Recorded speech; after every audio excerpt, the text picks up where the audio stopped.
Welcome in to the Box podcast with Matt Verderame and Sterling Holmes. I am Sterling Holmes. Verderame, how are you? I'm good. I'm tired because my daughter's been home sick, so I feel bad for her. But it's been a week. How are you doing?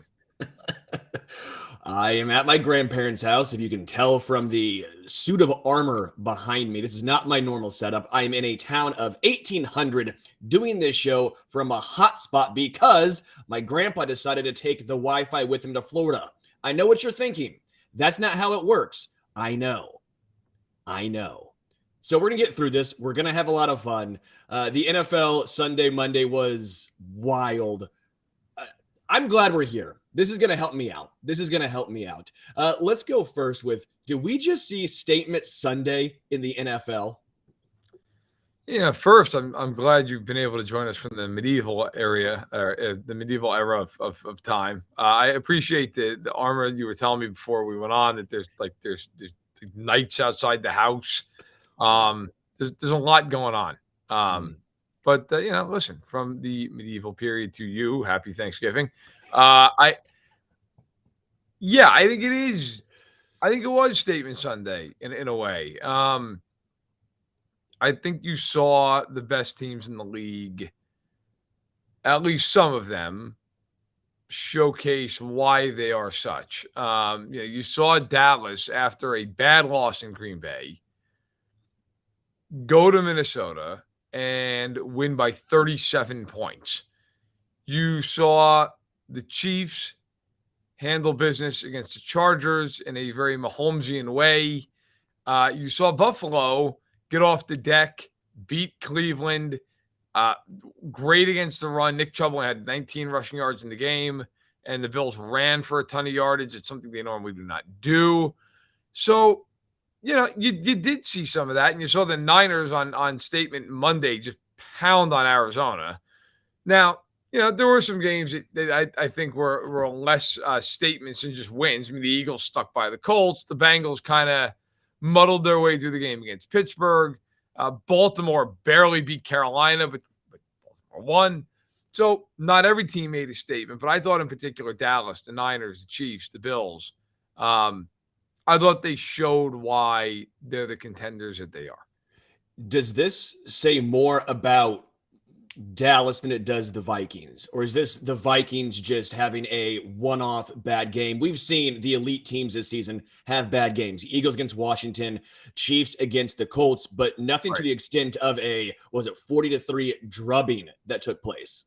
That was a killing. That was a ritualistic killing. But that said, I think it says something about both of them. Look, the Vikings are not what would typically be associated with an 8-1 record. Like, they are a good team. They're not a great team. I don't think anybody really thinks Minnesota is going to a Super Bowl or winning the Super Bowl. Like, Minnesota's fine. Minnesota's going to win the division. Could very well win a playoff game. But I don't think you look at the Vikings and think to yourself, yeah, that's a juggernaut. That's a team that's going to go, 15-2 and roll through the playoffs. I don't feel that way. Dallas, the Cowboys, when they're right and they're focused and they're not taking penalties and they're not turning the ball over and they're not making dumb mistakes, the Cowboys are really talented. Maybe a legit threat to get to the Super Bowl out of the NFC. They have a great front. They get a ton of pressure. Dak, in my eyes, is a top 10 quarterback. Tony Pollard, despite Jerry Jones's insistence on playing Zeke, is a great player, or at least a really good one, a really dynamic weapon. So I think it showed you what Dallas is capable of. The question with Dallas is, can they string that together for 3 weeks in January? Can they do it 3 games in a row? Or is it one of these things with Dallas where they look like that one week and then the next week they look like they did in Green Bay? That's always the question with that. Yeah, Tony Pollard as a receiver, getting him involved there was very nice to watch. I will say Zeke does still serve a role on that roster, and they used him in his role. Short yardage. He falls forward better than almost anyone in the NFL. I mean, those 2 touchdown runs, they gave Pollard multiple opportunities on the goal line. He couldn't get in. Zeke, with his lumbering self, his bad knees, whatever it is, falls forward and gets touchdowns. They're starting to get it right in Dallas, which leads me into my next question. Who is the best team currently in the NFL? I think right now it's Kansas City. Like, if you just said going into Thanksgiving, who's the best team? And the Chiefs. The Chiefs are. Now, they don't have the best record. The Eagles have the best record. But I'm not doing a power ranking. You're asking me who I think the best team is. I think it's Kansas City because right now, I think Kansas City's defense is average. It's middle of the road.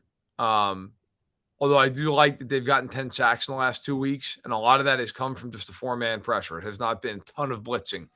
And against two of the teams that have given up the fewest sacks. So that's been impressive.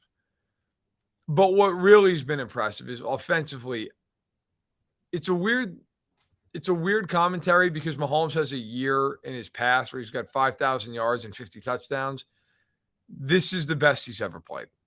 Right now is the best Patrick Mahomes has ever played in his life. They are, offensively speaking, a complete and utter juggernaut, and they have half their guys injured. Like, it hasn't mattered. They found something with Pacheco running the ball. They're getting the balance that they need there. Kelsey's having an all-time year. He's 33 years old. It doesn't seem to matter. You know, it doesn't matter who they plug in at receiver. Whoever it is catches the ball. And Mahomes, like that game against the Chargers on Sunday night, when they got the ball down 4 with 1:40 to go, like you just had no doubt. Like they're scoring. He's going right down the field, and they did. Barely needed a minute.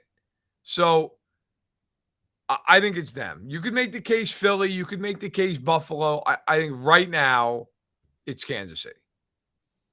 I think right now, at this moment, it's Kansas City. I know Buffalo fans are up in arms saying, well, the Bills beat the Chiefs.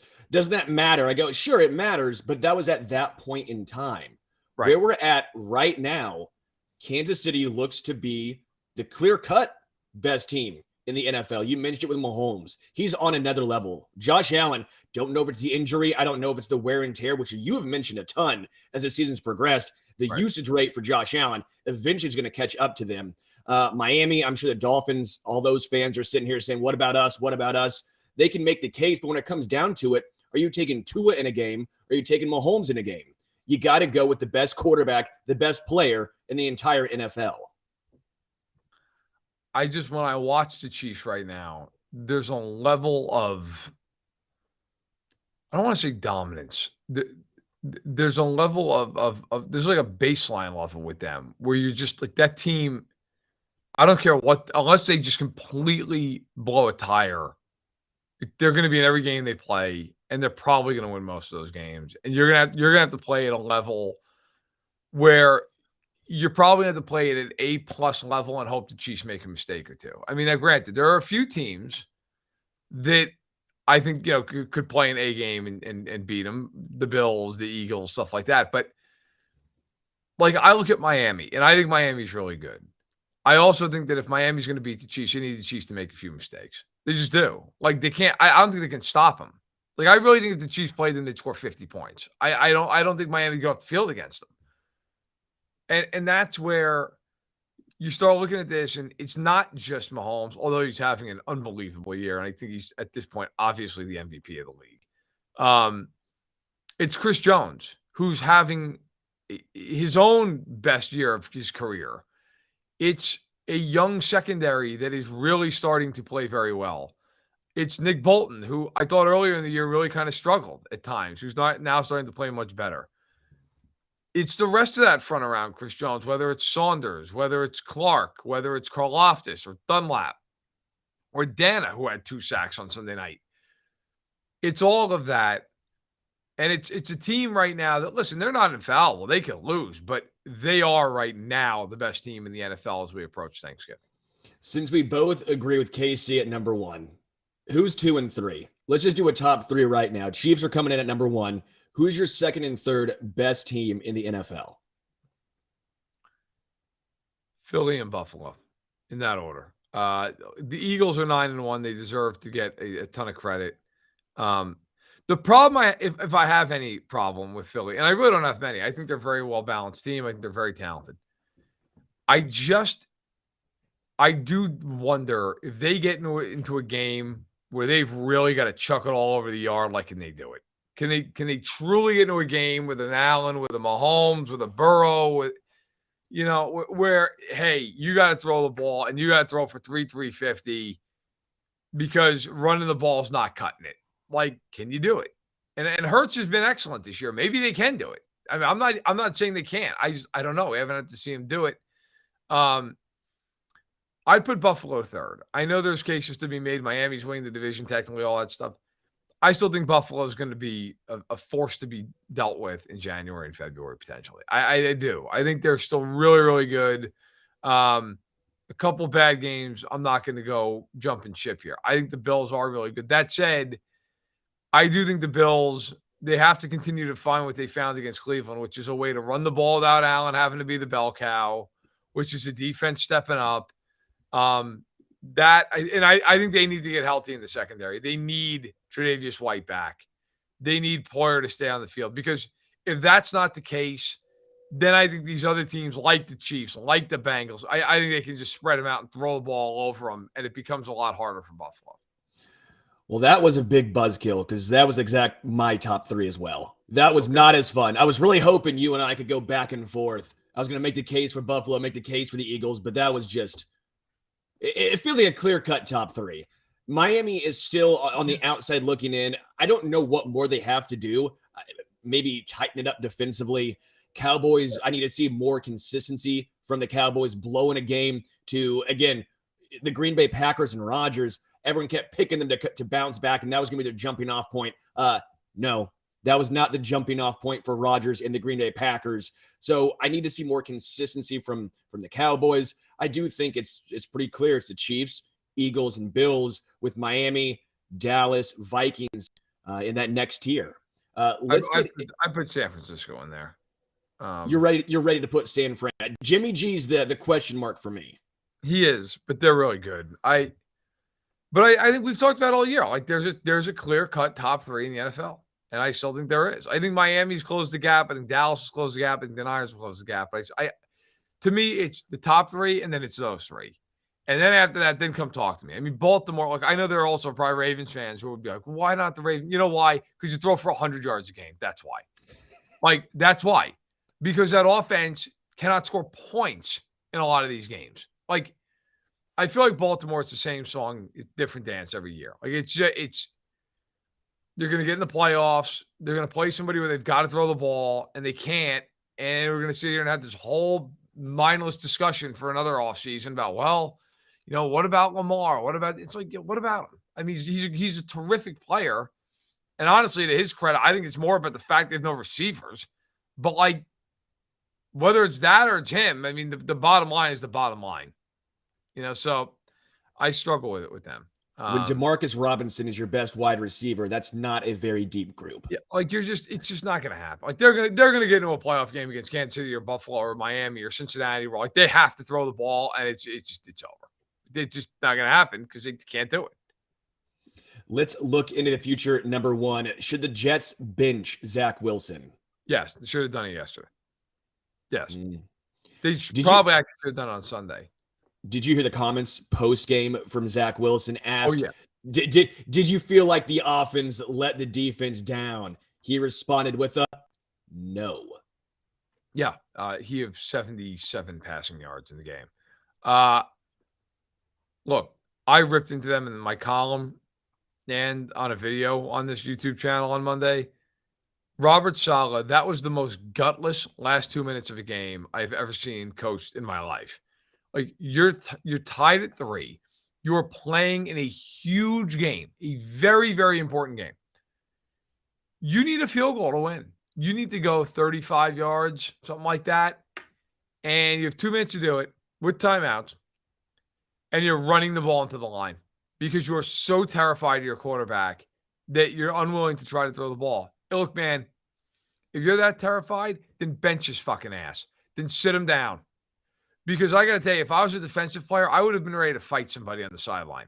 Like, I've sat there and played my ass off and held the Pats to 3 points all day, so that when you get the ball with an opportunity to win the game and send us to a 7-3 record and a split with the Pats and all the rest of it, you run the ball into the line, and then you punt, and like a dope, the guy punts it on a line drive right down the middle of the field, and the guy and New England runs it back 80, whatever it was, 84 yards for a touchdown. But no, I just think with Saleh, like, I'm not letting him off the hook here. It was gutless. Play to win the game or bench him. Like, do something. Either get him out of the game and then go try to win, or just let him throw the ball. Now, I'll be the first one to say he was awful. He was awful. He threw 0 picks in that game. I watched that game. He should have thrown 6. He threw this, honest to Christ, he hit 6 different Pats guys right in the hands. It was unbelievable. If the Pats could have caught the ball defensively, they would have won by 20 points on pick sixes alone. But it was a joke. And then that statement after the game's even worse. I think if you're the Jets, if you're Saleh, you've got to sit there in a quiet moment and say to yourself, I'd like to be here for a long time. That guy is not going to be here for a long time. I've got to hold the locker room. And nobody in that locker room is going to respect me if I continue to go down the road with him. So I've got to sit him. Whether it's for White or it's for Flacco, it doesn't matter. You've got to show that you're trying to win. Because right now you got guys in that room looking around going, we trying to win? We trying to win, or are we just trying to develop this guy who clearly doesn't think he's got anything wrong with him? And that's where the frustration has to lie. Is I understand the Jets' predicament of, is Zach Wilson going to be the franchise future quarterback of this organization? No, I understand that. No, I don't think he is either. But I'm saying that's a tough line when you went into this year thinking it's a rebuilding season, and you're at the point that you're at, and now you have no idea. Because Joe Flacco in 2022, he's not the guy. He's brutal. And if you're the Jets, you also understand, are you winning a playoff game with Joe Flacco? But for the actual organization, for the players involved, you do have to try and win games. You're not going to win games with Zach Wilson overthrowing dudes 30 yards above their head into the freaking stands on a wide receiver screen. It's just not going to happen. Zach Wilson is not that guy. I was honestly okay if Zach Wilson would have taken a lot of credit post-game saying, this is on me, I bleeped up. But him coming out and saying that, if you put him back in, if you're Robert Saleh and he's there next game starting, you're going to have a riot on your hands, and deservedly so. Yeah, no, you are. It's a joke. It's a clown show. You've got to think about the other 52 guys in that room. You're trying to go to the playoffs. Like, there are guys, I'm sure, in that room that have bonuses in their contract for getting to the playoffs. You have guys who are toward the end of their careers trying to get to the playoffs. Like, you're not developing him. Like, I know some, you get these teams that are always like, well, we've got to stick with him. No, you don't. He sucks. He sucks. Just be honest with yourselves. That guy's not winning anything. He stinks. Move on. Move on. The sooner the better. Play White, play Flacco. If you don't get to the playoffs with him, fine, at least you tried. Like, sitting there with this guy and watching him just stink up the joint 1 week after the next is not doing anybody any damn good. Speaking of moving on, let's look into the future. Number 2, more likely to make the playoffs, the Commanders or the Chargers? Chargers are a lot of fun, aren't they? It's like a carnival ride. I mean, so I'll give my answer, and then I want to actually kind of dive into something quick with you. I think the answer is actually probably the Chargers, because their schedule is a joke the rest of the way. And Washington, that division's really tough. Like, they got a lot of tough games left. So I'll say the Chargers, although I have no faith in that. Like, for an example, the Chargers are playing the Cardinals this week, and they kill the Cardinals. They're probably going to lose by 20 points. Like, it's just, that's who they are. Like, they'll go out there, like, Colt McCoy will light them up, and they'll lose. Right? And but I will say the Chargers, because I just think their schedule is such, like, they have the Cardinals, they have the Broncos, they have the Raiders, they have the Colts. Like, my God, man, if you can't win those games, it's time to have a house cleaning. But while I want to hear your answer on this as well, like, is it time to have a different conversation about Herbert a little bit here? Or is it unfair in your eyes? Let me say this. I have the Chargers. I think the Chargers are a better team than Washington. You mentioned it, the division of who would have thought? NFC East, really difficult. It's going to be hard for Washington. Justin Herbert, is a good quarterback only against the Kansas City Chiefs. Lombardi only calls a good game plan against the Kansas City Chiefs. Any other game, it's checked down 14 times to Austin Eckler. Against Kansas City, though, Mike Williams is prime Randy Moss, Calvin Johnson, throw him the rock. I don't understand why they only seemingly have a good game plan against good teams. Every other team, it's let's check down. Can't trust Justin Herbert. He's Matt Schaub. Yeah. Justin Herbert's a good quarterback. He is just not on the same page with Joe Lombardi. Those two together bring out the worst in each other. Justin Herbert's not Josh Allen. He's not Patrick Mahomes, but he's in that next tier down. I think he's more talented than Tua Tagovailoa. If that's the case you want to make. Yes. I mean, he might be as talented as Joe Burrow. I think he's more talented than Burrow. I would agree. But my point is the injuries have piled up. The offensive game plan is not there. They bring out the worst in each other. You know, the reason I say this, though, is at some point, like, does he have to start winning some games here? Like, I mean, and I know there's an argument of, hey, he drove him down the field. Like, they did score, and they did take the lead late. And that's a valid argument, and I'll hear it. But my argument would be with this, you know, and I will say, I go on this radio show in Miami every Wednesday, and the host, Orlando, who's a great guy, we go back and forth every week because he's an unabashed Dolphins fan, and he's always like, I would have Tua over Herbert because Tua actually wins games, and Herbert never wins games. And we argue because I always say, look, I think Herbert's a better player, but like Tua does win. You know, fair enough. I'm not a big believer in that all the time. I think there's a lot of shades of gray. The point is, I'm coming around on this with him a little bit in one regard, not so much the Tua to Herbert thing, because I think that's kind of just like a made up argument, but I do think there is an argument here. Like the Chargers were up 17-13 and had the ball inside the 5-yard line at the end of the first half, and they were getting the ball coming out of the second half. They can't punch it in. They kick a field goal. Then they get the ball. They do nothing. They punt the ball. Chiefs get a field goal. They're still up by 4 with the ball. Can't do anything. Get 1 first down, they have to punt again. They just they have so many opportunities and they can never finish. Like they can never find a way. Now, granted, at the end, he made an unbelievable throw on third and whatever it was, 17-18 to Allen. Okay. So I still am a big believer in Herbert, but I do think we are getting a little bit to a point of like, can you ever just win the game? Can you ever just find a way to do that? And everybody who says, well, what about late in the game? Okay, what about the entire second half of the game where you just can't do jack all day, all night? Like, at some point, it's on you, man. Like, you got to do something here. Now, I don't think it's all on him because I think their coaching stinks, their defense stinks, okay? He's been asked to do a ton. But I do think it's fair to start looking at him and going, if you're going to be that guy, top 5 in the league, you got to be that guy. Like, you got to win games. Like, you're top 5 in the league. You're in the playoffs every year. Mm-hmm. They're never in the playoffs. And I think at some point, like, it does at least somewhat fall at his feet. You could always make the case that Keenan Allen's been injured a lot. You can make the case that Mike Williams played 1 quarter in that game, then he got hurt. But look what Mahomes was dealing with. Mahomes was playing with you, me, and a guy in the third row. Like, I mean, can win the game. Yep, and that's where if you're going to be known as an elite game-changing quarterback, at some point you have to elevate those guys and get it done. Now, he looked great throwing the ball to Joshua Palmer, right? I understand that case. Right. You can make it, but I'm with you. You have to eventually win games. Putting up numbers when it does not matter just for the case of putting up numbers, it was a little bit like the Dak Prescott situation, right, in Dallas. Always putting up empty calories, those empty stats. Eventually, you have to come away with a victory. Let's get into the future number 3. Would you take the Texans or the field for the number 1 overall draft pick?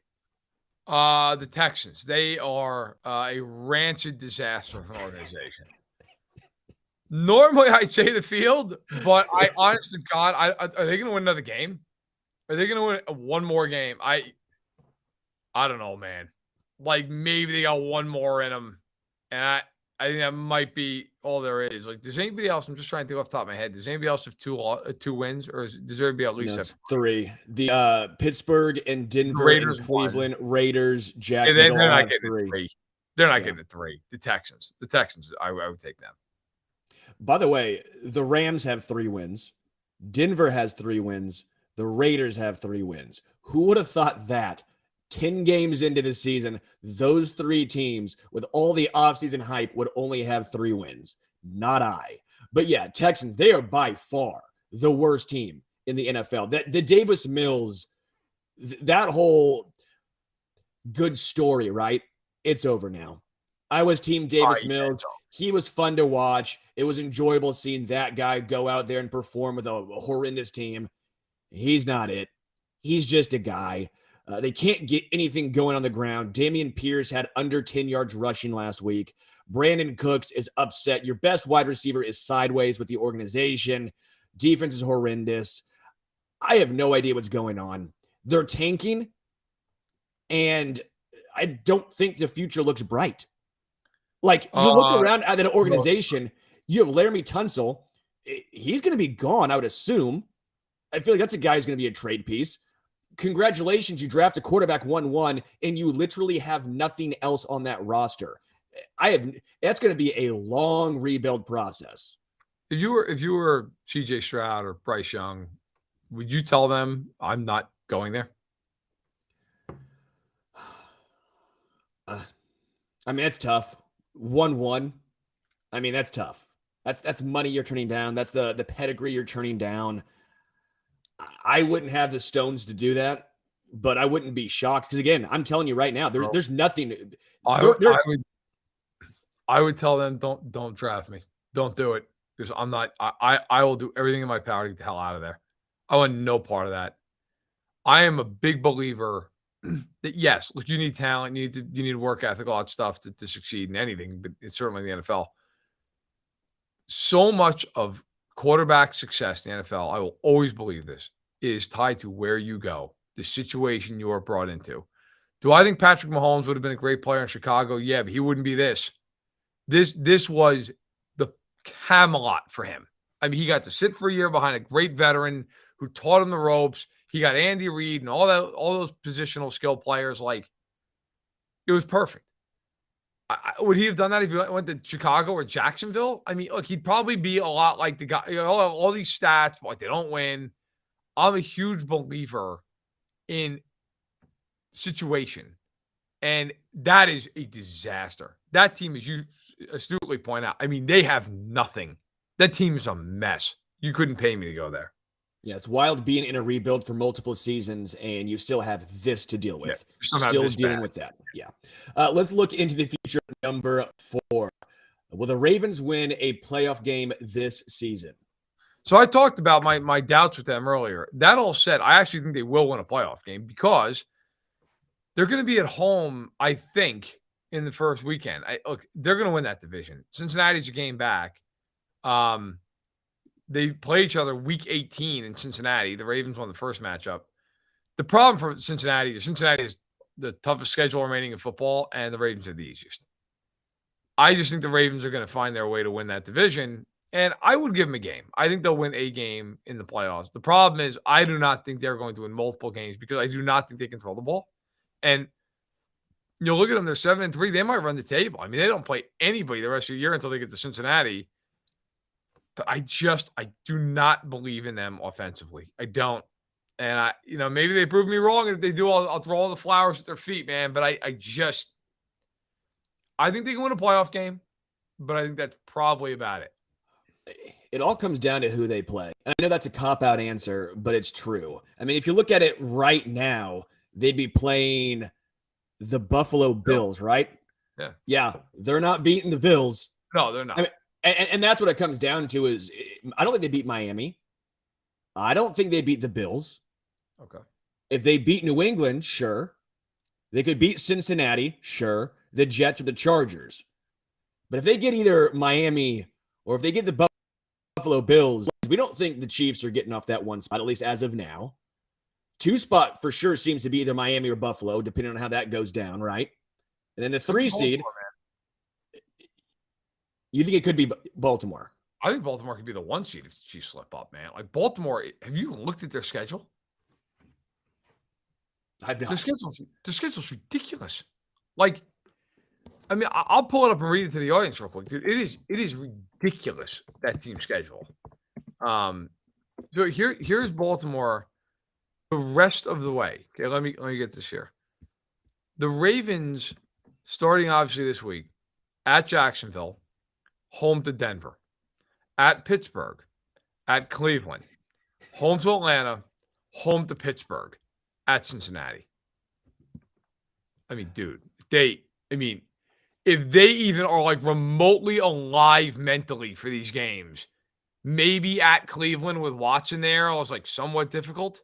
Maybe they're going to kill these teams. Pittsburgh twice, Atlanta, Jacksonville, Denver. Like, Baltimore could be the one. I don't think Baltimore will be the one, but I think it could be. I think they could definitely be a 2 seed.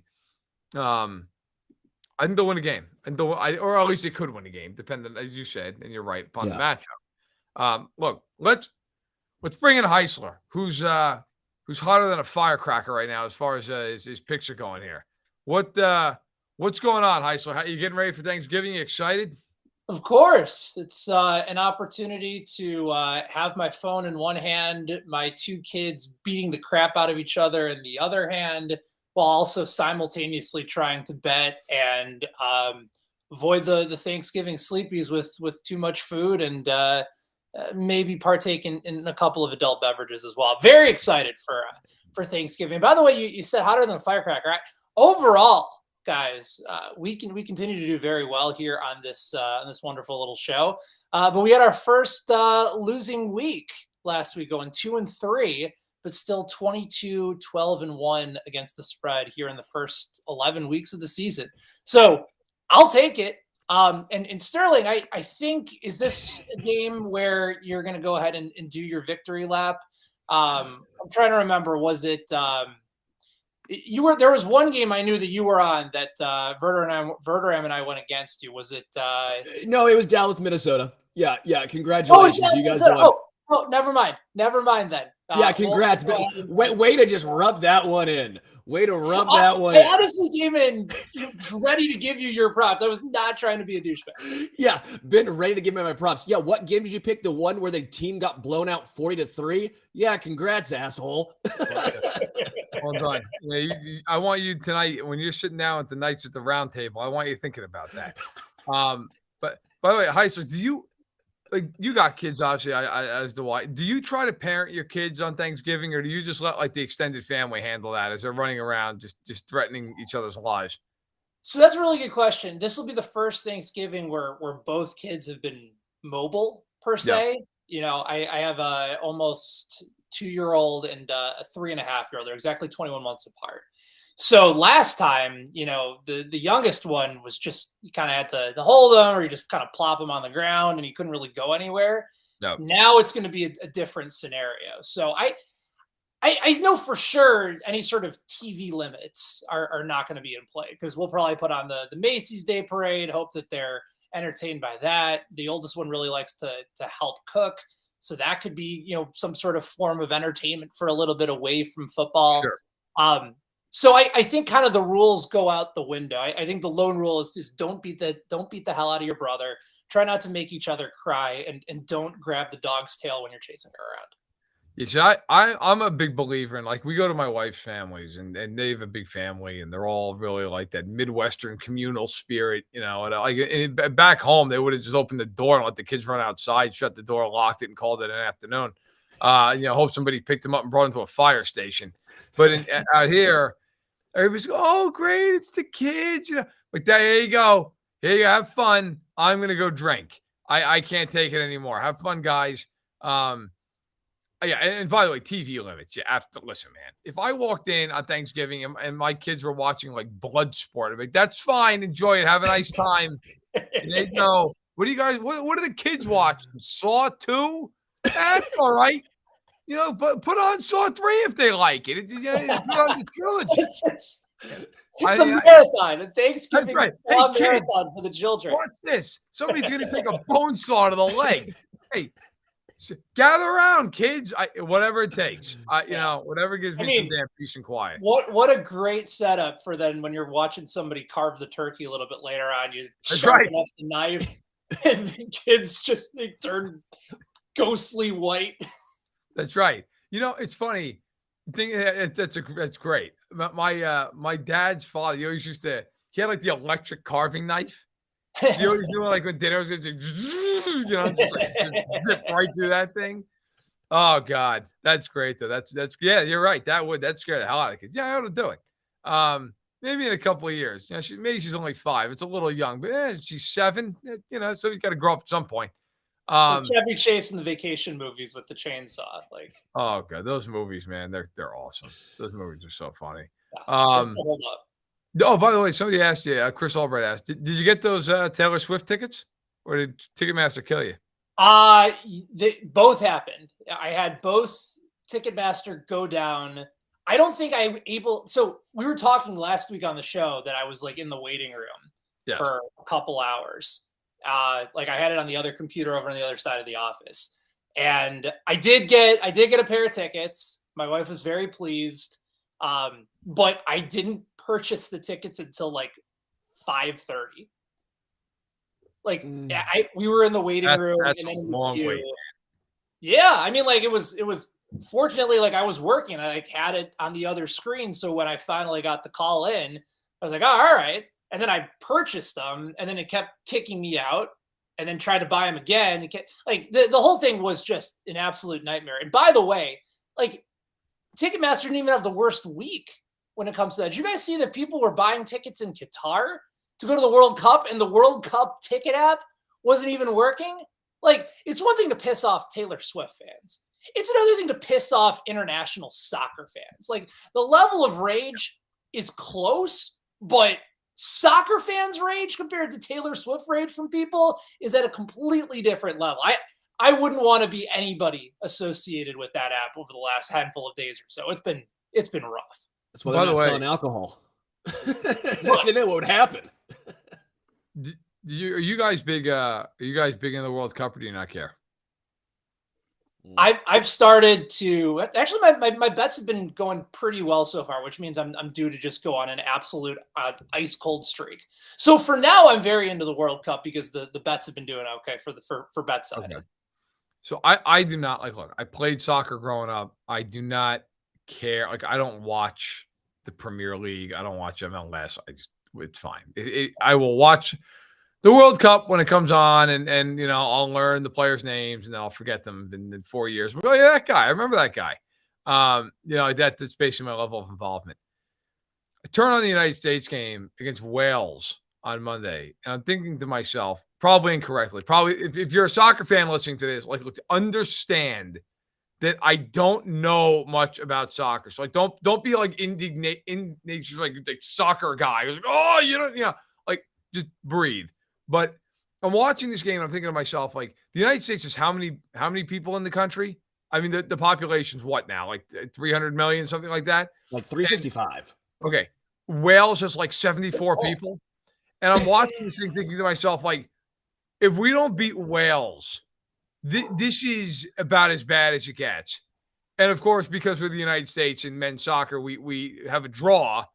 And I love afterwards. The only thing I really will say, I truly enjoy about soccer when air sport, the commentators just rip the crap out of the team. Like, Landon Donovan's killing them. Alexi Lawless is killing them. Like, there's no holding back at all. Like, they're just murdering the officials for how bad they were in the game. Like, you never see that in another sport. Like American sports, it's always like, oh, well, you just got to go out there and play a little harder and all these cliches. And these guys are like, they sucked. Second half of the game, like, I can get down with that.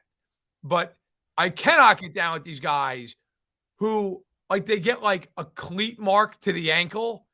You would think there needs to be an amputation on the field. Like, writhing in pain, screaming. Then they bring out, like, I love that, like, they bring out the stretcher that weighs probably about 6 pounds, and like 8 guys are bringing it out like it's war, like, and then you get the guy, like, they got the spray, and there's like 4 trainers, and you're like, what are we doing? We all know this fucking guy is going to get up and go running down the field. Like my stance on this, don't blow the whistle if he's on the ground. Fuck him. Like if you just keep playing, keep going. And if he's on the ground and you just keep passing him, fine. He'll get up eventually. Now look, if he stays down for 5 minutes, then blow the whistle because he's probably really hurt. But if he's willing to stay down for 5 minutes, fine. But then when that 5-minute marker hits, he's out for the game. Leave him. If a bone's not sticking out, leave him on the field. It drives me nuts. Guys, they know the other team's about to have a break the other direction, so they're on the ground like, oh God, my hamstring, it's exploded out of my thigh. And then the ball starts coming the other direction. And magically, oh, look at that. He's good to go again. He starts making a run toward goal. Like, I hate it. I absolutely can't stand it. Leave them on the field unless a bone is visible or we've passed 5 minutes of him laying on the ground in pain.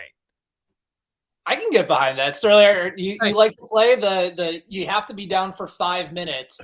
And if you're down for more than 5 minutes, then you're awarded stoppage play towards the end of the game. Oh, I'm in. This sounds like the only soccer I might watch. This is outstanding. Let's think about the strategic implications of this. Like, it's a tie with a draw, I'm sorry, with like 4 minutes to go in the second half. Okay. And some asshole gets slide tackled and he's not really hurt, but he's down, right? It's one of those like clearly like a fake injury, but now he's on the ground. And they're trying to draw like attention to it, but the officials like, no, 5 minutes, right? So now like the other team's like buzzing around goal, and now like his own teammates are gonna be, get up, you son of a bitch, get up, get down. Like we're in trouble, And then like the announcers are like, it's been 3 minutes and 57 seconds. Can they hold on? They yell like the power play style, like bottom left corner of the screen. Unbelievable. Like Bobby's been down for 4 minutes and 12 seconds, but they can't hold him off.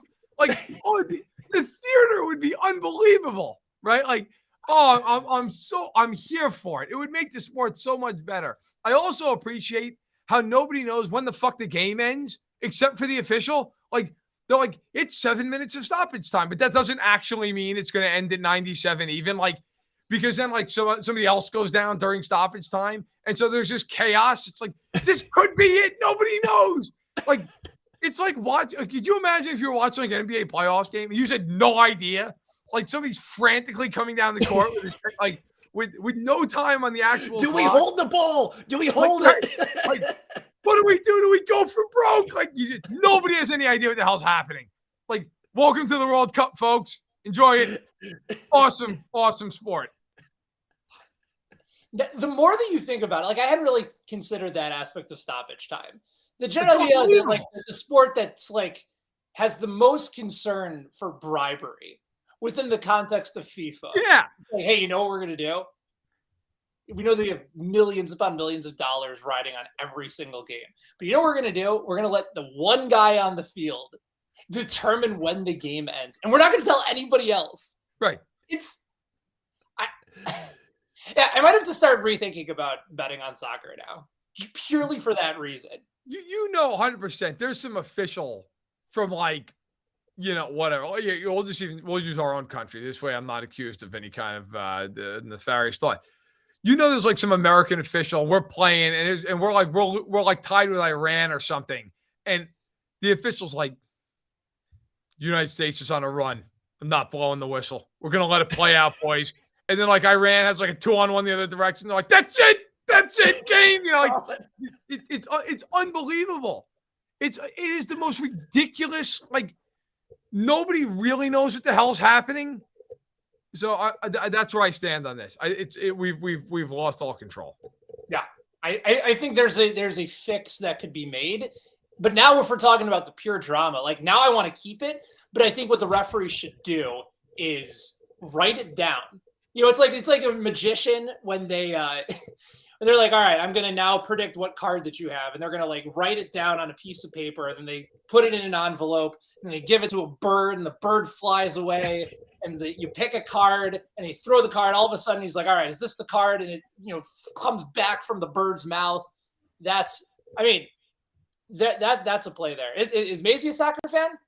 Maisie, do you like soccer? You do. Did you play soccer? Yep. You get a trophy? Yeah, you got a trophy, right? Mm-hmm. Who was your coach? Me. Yeah. Yeah, we had a fun time. Yeah. Somehow I survived. For anybody that wants an understanding of what that's like, go rent the movie Kicking and Screaming with Will Ferrell. That's right. All right, you. Verderame as a coach would be fun, scary, disheartening, all about throwing elbows. Somehow in soccer, you really got to get your elbows involved. Go for the kneecaps, I believe. Anyone without shin guards, give a good kick to. We started out, team, it was a little bit of a struggle at first, 4 and 5 year old division, co-ed. So, first, like everybody's, it's like magnet soccer. You got to break that tendency. But I'll tell you what, by the end of the year, we were kicking ass. We were 5-0, 6-0. We were taking, that's right. It was me and my buddy who, it was great. He'd show up. He's a great guy. I won't say his name because he's a teacher, but he's a teacher. And he's like everything like you would never think of as a teacher. Like, just like, really, very nice and like a really, really smart guy, but like just the kind of guy who like would love to just sit down and like pound beers and he's like, yeah, whatever, let the kids go, like do whatever the hell they want. His son was also on the team, but yeah, we had fun. We had a good time. Is the 4 and 5 year old division? I know that I've gone in like all sorts of directions here, but is that still amoeba soccer where it's just 20 kids all in the same area of the field? Yeah. Basically, yes. And then like 3 kids are like picking flowers and another kid's crying for reasons that don't make sense. And, like Maisie, I remember like for like the first 3 quarters of the year, I'm like, what's your favorite part of soccer? She's like, snack. Okay. And then as the year went on, like early on and granola bars. That was early on in the season, she was like scared to get into the mix and kick the ball. She was one of the smaller kids. And her favorite thing in life is, well, she calls it frozen ice cream, but like frozen yogurt. And she loves McDonald's, right? And you have to like ration McDonald's because you try to be a responsible parent. So I was getting annoyed with her because I'm like, Maisie, just kick the ball. Like she really can actually play. Like she's pretty good, but like she gets nervous about the crowd of the people around it. So finally, I pulled her to the side. I'm like, Maisie, you go in there, you kick the ball, buy you McDonald's. Maisie proceeds to, without any hesitation, runs in there and just kicks the crap out of this one kid, like kicks him 3 times in the shin, and then just rolls the ball out of the group. Like, there we go. All right. Like, so that, you know what? I'd like to point out that's coaching. You understand what motivates the individual, and then you use that as a tool to win a game. Yeah. It's like your daughter became the MJ meme. She's like, I took that personally. She did. She literally didn't even say anything. She looked at me and was like, all right. And then went in there and just started wailing on some kids' shins. So it worked out. All right. We have derailed. We've talked about soccer for 20 minutes. So Chris Albright asked me, did you go crazy at school, Verderame, about the snowpants from last week? Which Ben, you weren't here for. I don't think you had left at that point. So for people who are unaware, real quick, cliff notes of this. Last Tuesday, sent Maisie to school. We got like a 1/4 inch of snow. We got like a dusting of snow. It was melting as it was hitting the ground. I sent Maisie to school with a winter jacket, gloves, hat, whatever. School sends out an email, not just to me, but like an all parents list, listen, if you didn't bring snow pants and snow boots for the kids, they're going to have to watch the other kids play from the sidewalk. And I had a adverse reaction to that email. I was not pleased with that. I was like, what are we doing? This is insane. So I said on the podcast, I'm like, if I'm going to go to that school and if I find out they made Maisie watch these other kids play, they're about to have a very bad day because I'm going to go berserk. Well, as it turns out, the school's soft and nobody went outside and played because it was so cold. So they kept everybody inside. So I didn't go berserk. So I'm like, well, fair is fair. At least everybody did the same thing. But let me tell you something right now. You're asking kids to wear snow pants in a 1/4 inch of snow. If she falls down in it face first, she's not going to fucking drown. Like there's no snow. Like what are we doing? We've lost our way as a society. We really have. Like, what do you care? She's wearing snow pants. It's a 1/4 inch of snow. If that, by the way, it might not even have been that. Like, so that to answer everybody's question, that's what happened. They kept everybody inside because it's weak. Because everybody's gone weak with all this stuff. Oh God, is Bobby? He's going to get pneumonia? It's 52 degrees outside, and he's not wearing a parka. Everybody's got to stay in now. Nonsense. But that's what happened. So I sent her with snow pants and boots to keep it to school. So I don't have to listen to this shit that, oh God, did somebody see a snowflake? Everybody inside, kids. Like it's a tornado. So that's where we are with this. Verderame sent her with her black coffee and her pack of Marlboro Reds. What more does she need? I mean, come on. You joke. We in high school, we were allowed to leave school to go get lunch. And there was a spot where like they literally designated for the kids to go smoke. Like you went across the street. It was right near this one light post, and you went over there, and teachers and kids smoked together. Like it was fine. School spirit. Now, hey, listen, it's fine. You got a bum to smoke something. Now I don't smoke. I didn't smoke, but I'll tell you right now, if I was gonna smoke, you damn well better believe it would have been with the gym teacher. Okay. Hung out, we would have talked about life. We would have sat there and smoked the lung dart. Okay, and now everybody's like, "Oh, no, you can't do that. You can't. Oh, God forbid." No, I'm not for smoking. Stay away from the smokes, kids. Okay, but I'm all for personal responsibility. You take care of you. Don't worry about what everybody else is doing in the world. You take care of you. If my kid wants to go and play in the snow in shorts and a t-shirt, and damn it, I'm okay with it. I send them with shorts and a t-shirt. I'll worry about them getting hypothermia. You worry about you. School's getting way too involved these days, guys. I've had enough. So, Ben, what are your bets? Right, yeah. Between the milk and the hypothermia, like I'd love to be a fly on the wall at that latest school just for a little bit. All right, should we dive into these Thanksgiving Day games? I guess we're gonna have to. Why not? The people are here for football. Honest to God, I'm having a lot more fun talking about this, but we might as well. The three games that are on the board, obviously, two big favorites. Yep. Bills got up to as high as minus 10 on the board against the Lions. Total's now all the way up to 54.5. Oh, God. Like, Buffalo's going to have it feel like a home game, considering that they were there literally last week and started to turn things on in the second half. Yep. Do you buy? Here's where I think that the real question comes in. We know Buffalo's tendencies to cover in games. When they do, they destroy you. Their margin of victory still this year is the highest in the NFL. Their margin of victory is 10.7 points per game. Okay. But they're only 5-4-1 against the spread. Lions, after going through a pretty rough stretch, losing 50 years. Well, 50 years. I was referring to the 0-5 mark against the spread.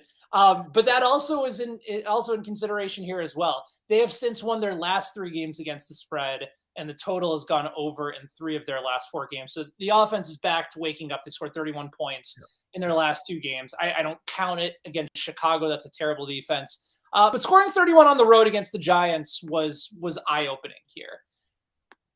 As far as this game goes, hard for me to fade Buffalo here, even with the Lions starting to play a little bit more confident, starting to feel themselves a little bit. That's kind of sort of been the edge that they've missing. And Jamal Williams, a 3-touchdown game last week. He now leads the NFL, I believe, in rushing touchdowns this year. Swift looks to be healthy. I'm not, honest to God, guys, I'm not really sure how I want to play this one. I don't like Bills if it gets all the way up to 10, but I might kind of sit on the fence here and wait for Buffalo in the second half, knowing that they just have too much firepower, and ultimately the defense is starting to make some more adjustments. So my play is likely just going to be sit on this game, hope that it's relatively close, and then take Buffalo at a better number in the second half. But if I'm forced to take a game right now, I'll probably lean Buffalo 9.5 just because of how fast they can score. And I'm not necessarily buying that the Lions' defensive turnaround is going to hold up against a team like Buffalo. Yeah, I think the Bills. I would take the Bills in this game. I just don't think Detroit can stop them. I think it's one of these because the Bills might score 38 points, man. The over is enticing, although I always worry about like Jared Goff and an over. Like, you just like, is he going to do it? Is he going to score 10 points today? I don't know. Who the hell knows? Like, they scored 31 against the Giants, and Jared Goff did absolutely nothing the entire game. So, I mean, take that into consideration. I'm with you. I like the Bills to cover. I know it's a big number, but I like them to cover the spread. Yeah, I like the Bills in the over. I mean, Buffalo, you mentioned it. They're going to put up 40-plus points. It comes down to, can Jared Goff put up 15? He might not be able to, but Jamal Williams can. Oh, boy. Jamal Williams, DeAndre Swift, Amon-Ra St. Brown, they have some weapons over there. I like the over more than anything. The 9.5, you're right, that is a large number, especially with the ability of the Lions to run the ball. And let's say the Bills' deficiency of typically stopping the run. But I like this. I like the over this one for sure. Road favorites, by the way, in Thanksgiving Day games over the last several years. I don't have the exact number in front of me, but I believe in the last 14 of them, they've gone 10-4 against the spread. I'll confirm that as we go throughout the show, but another trend that very much is in favor of Buffalo here. All right, so that's the early game. You got the Giants and the Cowboys at 9.5, total of 44.5. This feels like it's too much of an inflated line from last week for Dallas. Yes, it does. This is a team that was -1.5, -2, and that was clearly the right side against the Vikings that were due for some serious regression. We talked about it on the show last week. I like the Giants here, and I should have waited a little bit because I jumped on them maybe a bit too early. I got them at 8.5. I thought that was a good number. They're now up to 9.5. Giants aren't as bad as what we saw from them last week at home against Detroit. Daniel Jones, historically, over the course of his career, has been a much more profitable quarterback on the road as opposed to at home. And for as good of a defense as the Cowboys have, you can still neutralize it if Saquon Barkley has a big game, which big stage, big opportunity, bounce back spot for him. I like the Giants to hang around here. Maybe Dallas ultimately pulls away and they cover, but the Giants are one of those teams too, especially with how good they've been in the fourth quarter throughout most of the season. It was part of the reason that I jumped on them live in the previous game. Didn't end up working out, but I do think the Giants keep this one less than 9.5. I think this ends up being a Cowboys win, maybe by a touchdown by the time things are all said and done. So give me the Giants at +9.5 here. Totally agree. I think the line's way too high. I think it's way too high. It's a reaction. No, Vegas knows they can bait the public because the public always plays the Cowboys, and the Cowboys just won 40-3. So it's this classic overreaction to both sides, right? The Giants look bad, the Cowboys look good. I'm a big believer in that whole axiom of like divisional games are always tight games, or at least, or I shouldn't say always, but more often than not, they're tight games because these teams know each other so well. I think it will be a tight game. I don't think the Giants win. I do think it's just a one-score game. So I'm with you. I think Dallas. The other side of it too is you always have to think like, even if Dallas is winning by 2 touchdowns, like all you need is a garbage time on the backside of it, right? I mean, so yeah, I like the Giants to cover. That's too big of a number for me. Yeah, I agree. All the same things you guys have said. And also, I'm done going for what I think, and I'm just going to listen to you guys because I chose the Vikings, and I no longer get a say. That's true. Yeah. Just found this stat as we were going through it. The Cowboys have covered once in the last 10 years on Thanksgiving. They are 1-10 against the spread in their last 11 Thanksgiving games. The lone time they covered was 2018. So you're saying they're due? It's not what I'm saying. Literally, the complete opposite of what I'm saying. No, they're going to get overbet like they are right now.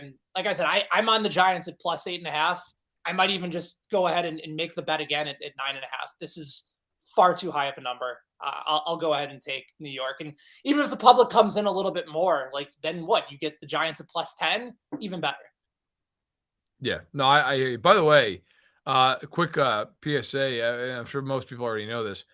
A lot of you guys in here also watch Arrowhead Addict, which we all appreciate, as we're all also on that podcast. We will be in Kansas City the weekend of December 11th, and we're going to be at the Tanner's Bar and Grill on that Sunday at the Rainbow Boulevard location, just on the other side of the state line there in Kansas. Please go check it out. We have an Eventbrite link. You can RSVP to it. I've tweeted out. Patrick Allen tweeted out. It's on the Arrowhead Addict YouTube page. Check that out and go. Heisler, are we going to see you that weekend? You're going to be around? Yeah, the plan is for me to stop by for sure. Did you say it's going to be like because I think the Chiefs are currently set to play in the Sunday night game, right? Sunday night against Denver. Yep. Okay. So, yes, the plan is absolutely to be on tap and hang out at Tanner's with you guys. All right. Awesome. So make sure you guys get there if you're in the KC area. And even if you're not, what the hell? What's wrong with you? Fly. Get there. All right. Let's get to the nightcap of the Thanksgiving Day games. The Vikings hosting the Pats. Yeah, well, not a whole lot to dive into here. Minnesota has an opportunity to get back at home, shake off whatever the hell happened last week against Dallas. Right the wrongs for our guy Sterling here. It's 2.5, 3, depending on what sportsbook you look. The Patriots, road favorites.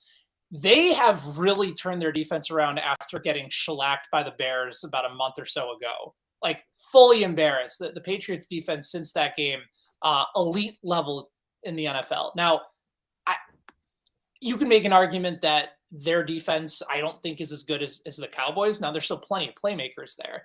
But I also look at it as an opportunity for Kirk Cousins to right the ship a little bit. They're embarrassed after what happened, and I think Kevin O'Connell will make some changes. But I also don't think it's going to be a high-scoring game either. My play in this game is the under at 42.5. I think you're going to see that continue to go down throughout the week. People really impressed with the Patriots last week against the Jets, although it's the Jets. And then Minnesota, fresh in everybody's mind of them not being able to score points at home. I also think that's a mistake. So before it goes down past 41.5 or so, I like the under here at 42.5 in the nightcap. So nice, boring, low-scoring game as we're all recovering from whatever we've just ingested and put into our bodies from earlier that day. Yes, I've eaten 2,500 calories of starch. I think Minnesota's going to cover this. Why are they only laying 2.5 points in this game? I know they got killed by Dallas. I get it. Like, New England's not good. New England's not a good football team. I know everybody's like, well, they beat the Jets. The Jets stink. I don't care that the Jets are 6-4. The Jets have no quarterback. They're good defensively. They have no quarterback. Minnesota's going to win this game by a field goal or more. I will be very surprised if they don't. And I'm not saying I'm even like a huge believer in Minnesota. They're better than New England. Give me Minnesota. Yeah, at home too. I know it's prime time. Kirk Cousins in prime time. Scary.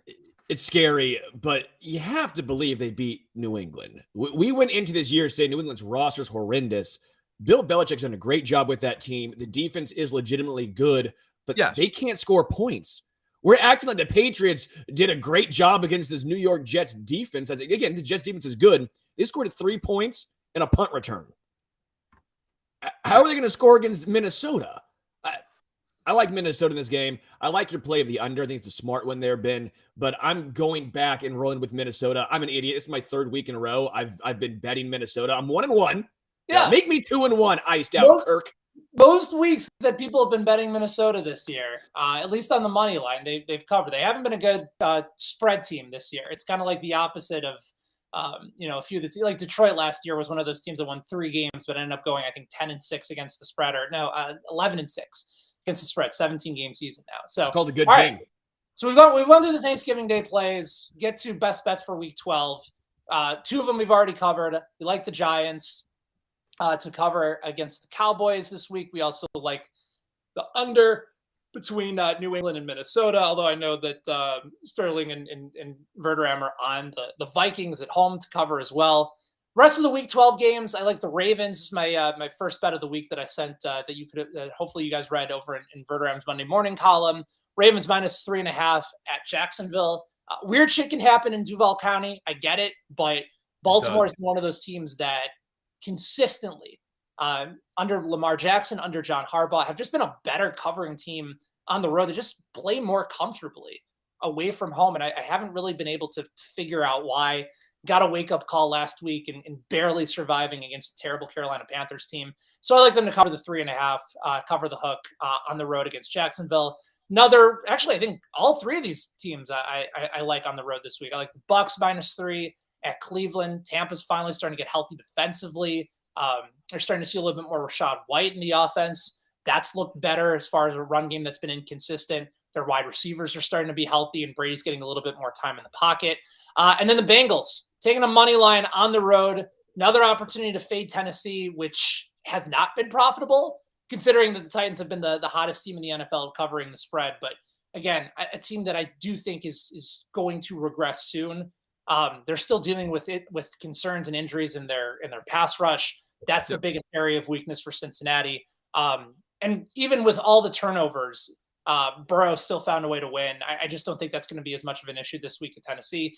And then the one last one I would say, I missed the under on Chicago and New York. I still think you could take it at 39.5 because I don't think Justin Fields is going to play. But once the sports books come out and give you team totals for the game, hammer the Bears under on their team total. Like, if it's Trevor Siemian against that Jets defense this week, I heard my buddy Danny Parkins say on his show in Chicago, like, if I give you the option of saying the Bears are going to score 0 or 3 points, like, which one are you taking? There's no other option. Take the under on the team total there. I cannot for the life of me figure out how they're going to score anything. That's a great defense in New York. And depending on what they decide to do, whether it's Flacco, Mike White, or Zach Wilson, they're going to shut down the Bears, especially if Fields doesn't play. And honestly, they shouldn't play him. They should get him healthy and ready to go. By the way, I think that's how the Bears score, is Zach Wilson throwing like a trio of pick sixes. That might be how it happens. It could be. Yeah. If the Bears team total goes that way because of 2 pick sixes from that defense, then I'll eat as much crow as humanly possible. But it's not going to come from the offense. Fair enough. Hey, listen, have a great Thanksgiving. Enjoy it with your 2 mobile children now who can raise hell. Good luck. Happy Thanksgiving to you and yours, man. And we'll talk next week. All right, fellas. Happy Thanksgiving. Enjoy the day. And for anybody that's going to be out at that Arrowhead Attic meetup in mid-December, looking forward to seeing you guys. Looking forward to seeing all of you that are hanging out with us. That should be a lot of fun. Absolutely. Hey, thanks a lot, man. And everybody make sure to check out all of Ben's work at BetSided and all the BetSided work as well from others. So the YouTube channel, fansided.com/BetSided, the BetSided Twitter account, all of it. Check it out. Be there. All right, Ben, thanks a lot, man. Take care. All right, fellas. See you later. All right. It's that time. What's going on in your life other than the fact that you've teleported back to 1408 or whatever the hell, whenever the medieval era was? Let me just talk about the most Midwest trip down here. All right. So we're in KC, driving down to southern Indiana, 30 minutes north of Louisville. And on the way down, Santa Claus, Indiana, we see signs for it. Who stopped at Santa Claus, Indiana? Jay Cutler's birthplace, by the way. Tiny town, and it's Christmas year-round. I shit you not. There's just this massive store. It's called Christmas Lane, Christmas Boulevard, Santa Claus Avenue. It's incredible. We went into this Christmas store. It was a family from Houston going to St. Louis. They went from Houston to Santa Claus, Indiana, and then to St. Louis. And I'm just sitting here with these tiny little ornaments because I think it's funny to find the most gaudy ornaments possible, like the most just disgusting ornament you can possibly find. That's what I give out every year to my parents. Just the most funny one. You're like, it's like Santa Claus on like riding a shrimp or something like that. Something hilarious. Went there, got Cracker Barrel. Now I'm here in the middle of nowhere. As one does in Santa Claus, Indiana. Town. Now I'm in Henryville, Indiana, town of 1800, and the birthplace of Colonel Sanders, baby. Colonel Sanders is a liar. It's not KFC. It's Southern Indiana FC. He's a liar. Seems like KFC was the right decision there, though. Yeah. Can't blame him. Seems like KFC probably had a little bit more panache to it. Although, I'll throw out a hot take. KFC, it's not good. No. So, my daughter is approaching me. Hold on a second. Honey, 2 minutes and I'm all set, okay? Well, she wants. The only neighbors I have where I'm at right now are horses. So if she wants to go take a look at the neighbors, tell her to feel free. Yeah, well, she's looking for lunch. It's fair enough. It's noon, so you got to get rolling. Hey, I will be brief so I can get this poor kid lunch. Lucas in the chat says the Devils are overrated. It's become a joke between the two of us at this point. The Devils last night, they won again. The Devils have not lost in a month. This is becoming insane. I don't know what to do with this anymore. They've won 13 games in a row. It is now tied for the longest streak in their history. And the longest streak in NHL history is 17 games. The Devils are rapidly approaching this. They have Toronto on Wednesday night, and then a back-to-back with Buffalo and Washington at the end of the week, which they should beat both those teams. Well, of course, they could lose, but they should win. The Devils have become an unmitigated powerhouse, which was not something I expected to say this year. They can't lose. They played Edmonton and just blew Edmonton's doors off. So I don't. And it's the second time they beat them in this streak. It has been nothing short of miraculous. I sit down every night and I watch them, and I think to myself, look, if they lose this game, you can't get annoyed with them. They've won X amount of games in a row, and then they just destroy whoever the hell's next. And you're like, okay, won again. So going for 14 against Toronto on Wednesday, we'll see if they can get it. But as the lingo goes in hockey these days, an absolute wagon, just a full blown. I just keep tweeting out the GIF of the Oregon Trail wagon with the ox pulling. Like that's what it's become at this point. It's unreal. This is the happiest I've ever seen you. You're like a kid on Christmas talking about the New Jersey Devils. To lose. Like it's not even like they're winning these games in like shootouts. Like they just destroy whoever they play. Just destroy them. By the way, on a side note here, a chance in the chat says flying up from Atlanta to see y'all. Can't wait. My man. Yeah, listen. You find me. I got beers for you because you're from Atlanta, but get you dinner. Look, so look, I cannot wait to get to Kansas City. I'm really looking forward to it here in a few weeks. I'm going to eat, I keep saying it, but it's true. I'm going to eat enough barbecue to last myself a lifetime. And then a KC beer, I'm going to load up. I'm driving. So I'm going to look like I'm basically trafficking alcohol back and forth. They're probably going to get pulled over. They're going to be searching the car. I am going to try to fit literally like 200 beers in the car. So it's going to be a good time. I can't wait. But listen, thank you so much for joining us here today. Have a happy Thanksgiving. Have a safe Thanksgiving. Enjoy yourselves. Watch some football. Do your Black Friday shopping if you choose to partake. And then watch the games on Sunday. So for Sterling Holmes, I am Matt Verderame. Thank you so much for joining us today. And we will talk to you again next week. No show on Sunday this weekend because of the holiday. No show on Sunday. So enjoy your weekend. You're free of me on Sundays. Thanks so much, and we'll talk to you soon.